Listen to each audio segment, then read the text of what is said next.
This is great. I can buy a laptop, a phone, and even a dog. And oh, I don't have to pay anything right now. I'm gonna do it for everything. What could go wrong?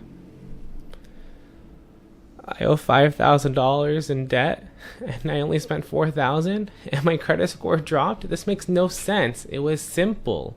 I bought stuff and would pay it later. So why do I owe so much money? Oh wait, I forgot to pay it later. Buy now, pay later seems awesome at first, but it's actually pretty dangerous. If you're not familiar with BNPL, it's a service offered by companies like Klarna, Afterpay, Affirm, and Zip. They let you split your purchase into smaller interest-free payments over time, usually with minimal upfront cost. Sounds great, right? But here's why it's more dangerous than you think. Buy now, pay later often advertises 0% interest, but miss a payment and bam, late fees kick in. For example, buying a $200 item might seem interest-free, but one missed payment could result in a $35 late fee, making the total cost much higher. Overspending and debt accumulation. Buy now, pay later encourages you to buy more than you can afford. By splitting payments, for instance, buying a $500 item feels cheaper at $125 over 4 months, but stack that with multiple BNPL purchases and suddenly you're drowning in debt. Drop in credit score.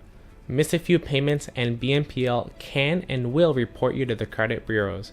This can tank your credit score. Someone with a good credit score might see a significant drop after just a couple of missed payments.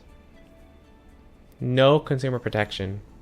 Unlike credit cards or traditional loans, BNPL lacks the essential protections like fraud prevention or dispute resolution. If a product is faulty, getting a refund through BNPL can be a nightmare, and you're still on the hook for payments. Complicating finances. Managing multiple BNPL payments can make your finances chaotic. Juggling 5 different payments on various platforms, it's a recipe for confusion, missed payments, and broken budgets. 0% loans good or bad? Do I hate 0% loans? Absolutely not. In fact, I'm currently financing my phone, my watch, and my beautifully expensive monitor behind me. But here's the difference. I'm on a more secure 24-month payment plan with fixed terms, so I know exactly what I owe and when. These are also items I could have paid for up front and can pay off at any moment I choose. The key question is, what are you doing with the money you haven't paid yet? Most people see it as extra money and end up spending more, but I either invest it or leave it in a high-yield savings account earning 5% interest. This gives me a discount on my purchases, but it takes discipline.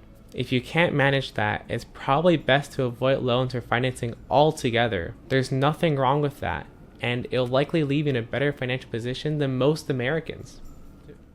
Don't fall for the convenience trap. Next time you're tempted to buy now, pay later, think twice. Your financial future will thank you, like I thank you for watching this video. You can avoid buy now, pay later by clicking the subscribe button below and leaving a like. This way we can grow together.